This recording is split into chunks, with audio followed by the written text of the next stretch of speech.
Olá, querido amigo, querida amiga, sejam bem-vindos ao canal Espiritismo Estudos para a Vida. Olha, sabe aquela dificuldade que a gente vive corriqueiramente na nossa existência? Aquele momento de aflição, de incerteza, de insegurança, de sofrimento. Muitas vezes a gente olha para esses momentos da nossa vida e aí a gente pensa assim: isso é um karma que eu estou vivendo agora. Entre nós espíritas é comum também a expressão estou vivendo as consequências da lei de ação e reação. Bem, muitas vezes isso é dito diante do sofrimento como uma forma de lamentar aquele sofrimento ou como uma forma de tentar justificar a própria mente aquele momento difícil que nós estamos atravessando. Bem, eu gostaria de chamar a atenção dos queridos amigos que acompanham o nosso canal nesse momento para as expressões que nós estamos usando. Aqui, como curiosidade, você sabia que dentro das obras básicas de Allan Kardec nós não temos nenhum tipo de estudo sobre o conceito da palavra karma? Bom, posso assegurar a vocês também que dentro das obras básicas de Allan Kardec nós também não temos nenhuma referência sobre um estudo profundo à lei de ação e reação. E justifico o porquê dessa nossa conversa sobre esses termos, nessa terminologia que nós usamos. Justamente porque quando nós estamos diante do sofrimento, nós emprestamos à palavra karma um significado que é muito próprio do nosso psiquismo, da nossa forma de entender a vida. Nós pensamos que o karma é uma consequência ruim, como no sentido de uma punição por aquilo que a gente fez. Eu errei no passado, tomei atitudes ruins, agora o meu karma, o meu destino, a minha punição é passar por esse sofrimento que eu estou passando agora, porque eu fiz aquilo lá no passado. A interpretação da lei de ação e reação é algo que pode ficar muito parecido. Porque se nós formos analisar bem o que é a lei de ação e reação, ela é uma lei da física, ela é uma lei de Isaac Newton, é a terceira lei de Newton. Dentro dessa lei, o enunciado dessa lei é um enunciado muito interessante para a gente analisar, porque a gente precisa superar essa nossa concepção de uma punição que as leis da vida nos trazem.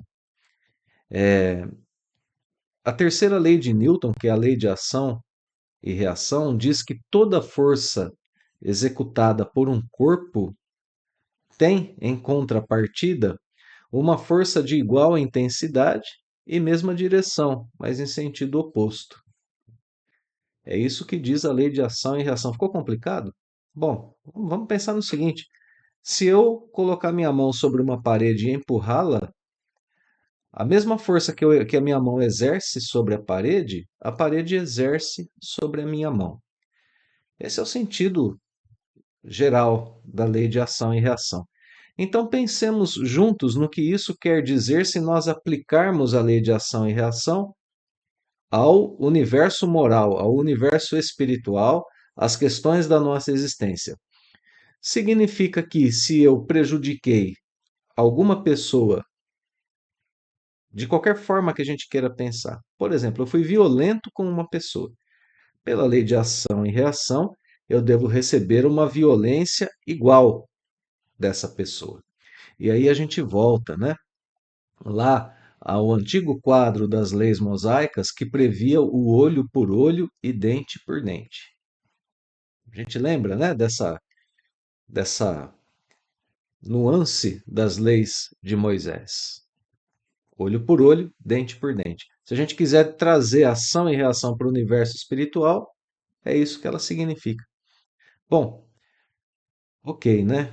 Vocês podem estar pensando assim, Totti, tudo bem, você está dizendo para a gente que o Espiritismo não tem nem a ideia de karma como uma punição que a gente receba por aquilo que a gente fez, punição, né, nesse sentido mais forte do termo, e muito menos pensa a lei de ação e reação naquilo que ela diz no seu contexto da lei da física, né?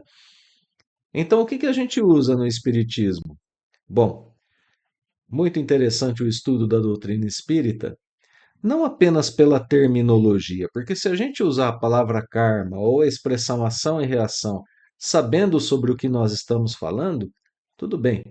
O problema é a interpretação equivocada, porque pensemos juntos agora. O que o Espiritismo usa, o que ele apresenta para a gente nas obras básicas, é a lei de causa e efeito, o que é um tanto quanto diferente dessa ideia que a gente possa ter de uma ação e reação.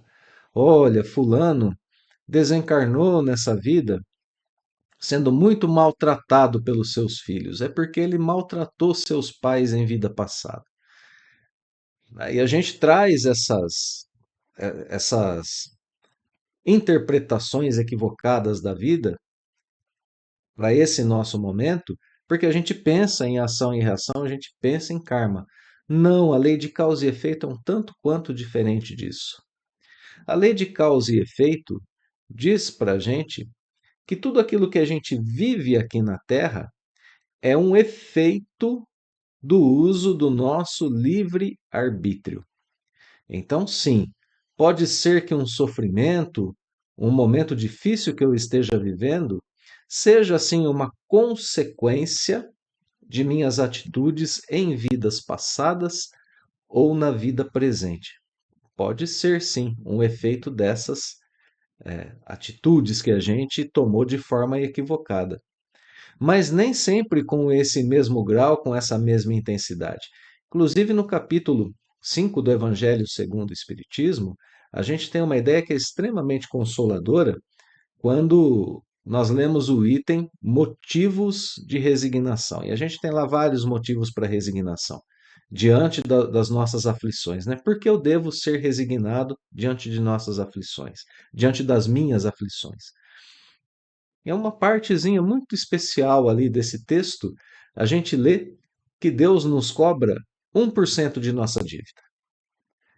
Então veja, se cometemos algum equívoco no passado, estamos sofrendo agora os efeitos desse equívoco, ele representa 1% do que a gente fez. É claro que não é uma porcentagem exata ali no Evangelho segundo o Espiritismo, é para nos dar uma ideia do tamanho da misericórdia divina, permitindo que a gente tenha em nossa vida apenas o grau de aflição necessário para o nosso despertar, para que a gente mude as nossas atitudes. E olha como que isso é importante, porque isso transforma a dor não mais em uma punição. A lei de causa e efeito não denota para nós espíritas uma punição. Ela denota para nós, ela ensina, ela define para o espiritismo um processo educativo diante das angústias da vida. O que é muito diferente de pensarmos em karma ou em ação e reação do modo como estamos acostumados a pensar. Não, punição alguma, no sentido mais forte do termo. Não é isso que está acontecendo em nossa existência. Está acontecendo um momento de uma chamada de atenção. Filho, desperta para o aprendizado necessário. Filho, acorda, muda a sua atitude, muda o seu pensamento. Porque a lei de causa e efeito nos permite, inclusive, sermos causa constante do efeito que nós desejamos em nossa vida. Não estamos presos ao passado pela lei de causa e efeito. Nós estamos causando agora as soluções que nós queremos.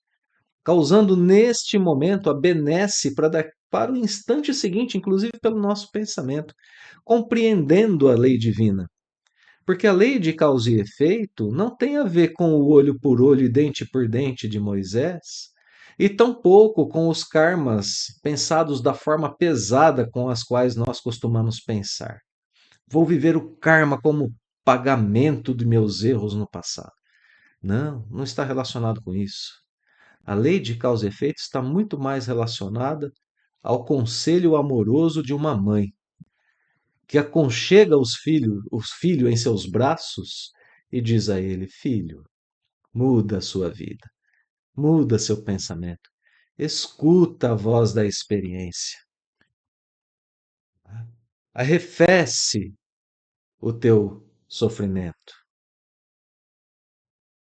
descansa e depois volta à luta com conhecimento de causa, e depois volta ao teu trabalho com empenho. E aí, meu filho, você vai viver a lei de causa e efeito de uma maneira muito diferente, de uma maneira muito mais leve, com uma concepção muito mais bonita e mais tranquila sobre a vida. E é isso que nos fortalece. Veja, né? Enquanto se a gente pensar da forma equivocada na palavra karma, na expressão ação e reação, nós estaremos sendo sufocados, estaremos sendo vitimizados, estaremos sendo punidos.